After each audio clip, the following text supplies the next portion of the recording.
Hello everyone, this is Hans Inoue at Team Turquoise. I will take first part of this presentation.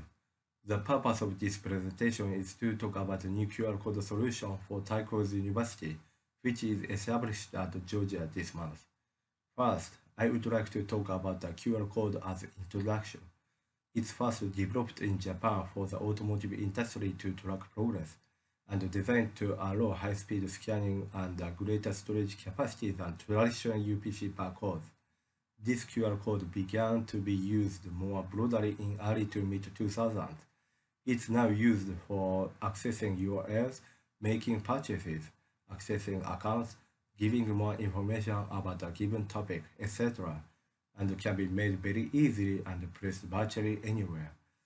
Now I would like to hand over to Rayma for explaining why we choose QR code. So why QR codes? So as we know, smartphones and technology are very popular when it comes to our college students. So here at Turquoise University, we decided to create an app and a QR code that students can use on a day-to-day basis. So with the QR code, students are able to actually access student accounts, as far as paying bills and keeping track of their accounts. They're able to make bookstore purchases such as books and supplies. They're also able to have building access such as the fitness center, housing, or any other student-related building that's on campus. Now, students who live in housing are able to use this QR code to swipe themselves into the actual room and also into any housing building that they live on campus. They're also able to purchase tickets and passes to different school events. They're able to access themselves into classrooms for class attendance, submit assignments, and also they're able to use it for dining hall access. So with the code, students will have the app that will be on the student's smartphone. So once a student logs into the app one time, they're in for good. So with this code is being used to make technology more beneficial for students on campus and also make it easier for students to keep up with things that's going on. So now, Jonathan can discuss with us what are the advantages of students using this QR code. All right, thank you for sharing that, Lamar. Continuing our discussion about why quick response codes or QR codes are important, I'd like to answer the question, what are the advantages over current identification methods? Well, first, the technology offers greater security.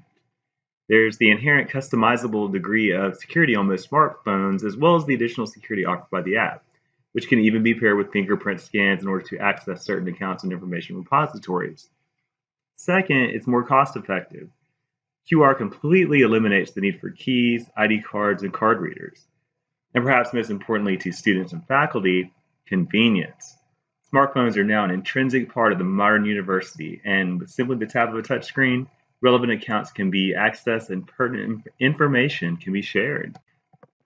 Now, from a technology comparison standpoint, looking at this chart highlights some of the advantages QR clearly has over traditional barcode scanners. In terms of security, you can see that student ID cards can be used by anyone that illicitly obtains them, much like a stolen credit card, whereas the QR code app itself utilizes the smartphone's built-in user security, and additional security is added within the app. With regard to cost effectiveness, you can see that barcode scanners would be more expensive as the university must invest in card makers and create a card for every student, as well as have card readers in all easily accessed locations. The QR app, on the other hand, would be downloaded on student phones at no cost to the university. Card readers are not needed as QR codes can be scanned from devices already owned by the university, making this the less costly alternative. Finally, with respect to convenience, the chart shows that students have to keep up with their ID cards at all times and must access the internet to check status and accounts. Whereas the QR app, as we mentioned before, allows students to easily access their accounts via their own personal smartphone. Now, these are all great benefits, but as we are all aware, no technology adoption is perfect. So Alexis is going to walk us through some potential problems that would need to be addressed when utilizing QR technology. Okay, so I'm going to talk about some of the potential problems that could be faced by the app and the codes, and then Simon will tell you about some of the potential solutions to those problems. The first and probably one of the biggest problems that would be faced by using this app and these QR codes for so many things is that it would need to be encrypted to prevent fraud. Obviously, identity theft is a huge issue, so there would need to be lots of really good security to cover the fraud potential. Another one would be that you would need to have code scanning machines in any area that's not monitored by a person. So, obviously stores and such will be monitored by an actual person using some sort of device to scan the codes, but for things like accessing buildings, you wouldn't want to pay a person to be in that location at all times. So you'd have to buy some sort of machine that can scan those codes in those areas. Just the nature of using an app, it would need some way of being monitored and maintained. Just technology updates and any new additions would need to be updated as it's used. Another potential problem is that not all students have a smartphone, or their smartphone batteries are going to die. So there needs to be some sort of other option for those scenarios. And then the last problem is that just the transition to this new system would require some education and training on the part of all users, be that students, faculty, employees, etc. So now here's Simon to talk about some of those solutions. Hello, everyone. My name is Simon, and now we're going to be looking at the potential solutions to those possible problems we might encounter. Now, keeping in mind that confirming a student's identity before granting them access to facilities in and out of the school is very important for security, we're going to look at 5 potential solutions to those problems. First, the use of fingerprint pairing for greater security and fraud prevention. As we know, no two fingerprints are alike. This is by far the highest and the most secure measure we can implement as far as identity protection and fraud prevention. Think about it. We can prevent a stranger who has stolen a student's ID card or phone with the QR code in it from accessing school premises or accessing the student's personal information without their permission. In the case of exam fraud, we can have the technology available at the testing sites where students will be required to verify identity more accurately to prevent another person from writing the exam for that student. Now, as far as the cost of obtaining new equipment and cost of training personnel and how to use this tool is concerned, here's how we're going to recoup the initial cost. Now, by having the cost of this technology embedded in the tuition demanded by the school over a period of time, this will allow us to recoup the funds initially invested in this technology over time. Think about it. Knowing that parents are always concerned about your children and safety of their well-being, seeing the security value that the university would bring compared to other institutions would be worth that additional investment every year. Technology classes can definitely be held to allow students in our IT and information systems department sink their teeth into this understanding the IT tool like the QR code and even provide valuable, innovative feedback for the university as well as self-development for each student. Now, the next step is really self-explanatory. For students who, for some reason in this day and age, do not possess smartphones or devices that support this technology, the school will have the option for the student to have an ID card with the QR technology embedded in it. Lastly, this institution is already equipped with multiple charging ports, but if needed, additional ports will be provided to allow for more availability when needed by our students. In conclusion, we now know that we are prepared for whatever challenges we might face during this transition in technology. And finally, I'd like to introduce Billy, who will paint a clear picture for our future with this technology. Thank you.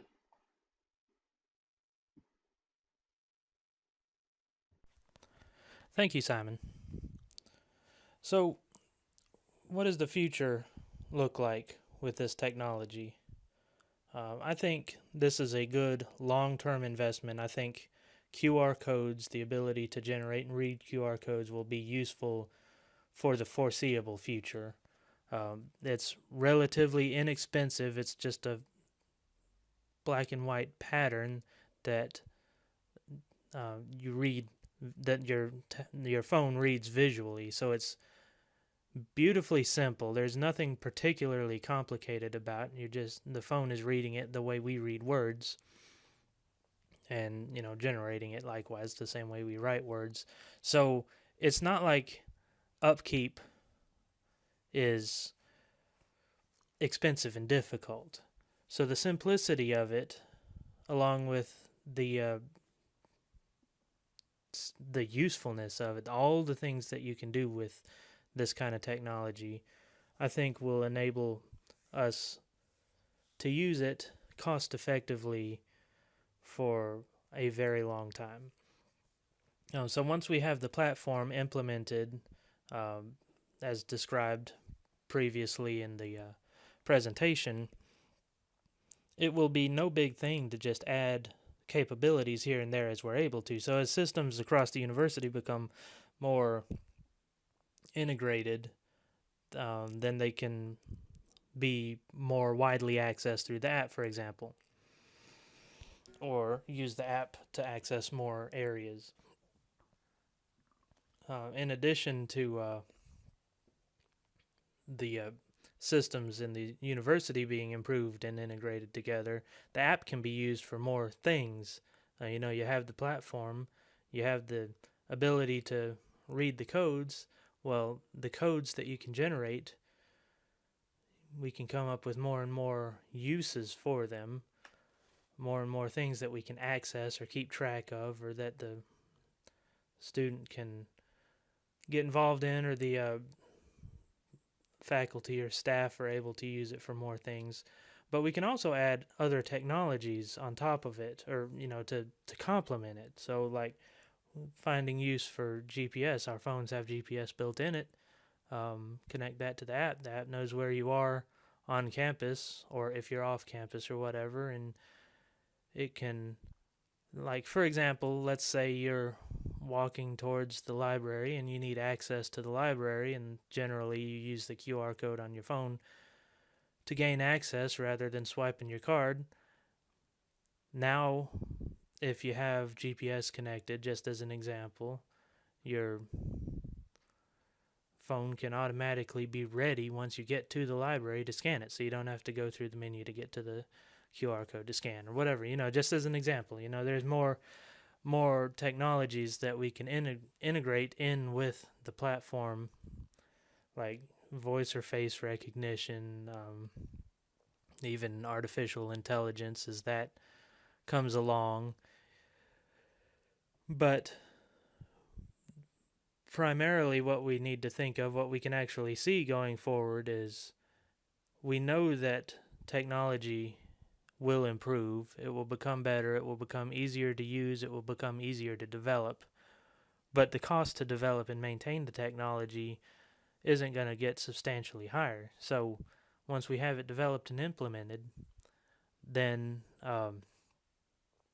just adding little things here and there, little updates, is a small cost with potentially large impact, large improvement.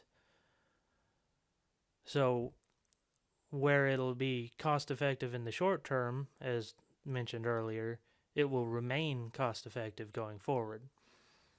One issue that we will have to deal with going forward is, as technology gets more connected, information technology security issues arise. But as information security issues arise and technology gets better, information security will get better. So I think going forward, the payoff will continue to grow. I don't foresee a time when having the technology will become more of a liability than an asset to us. Meanwhile, the cost will remain relatively low compared to the alternatives.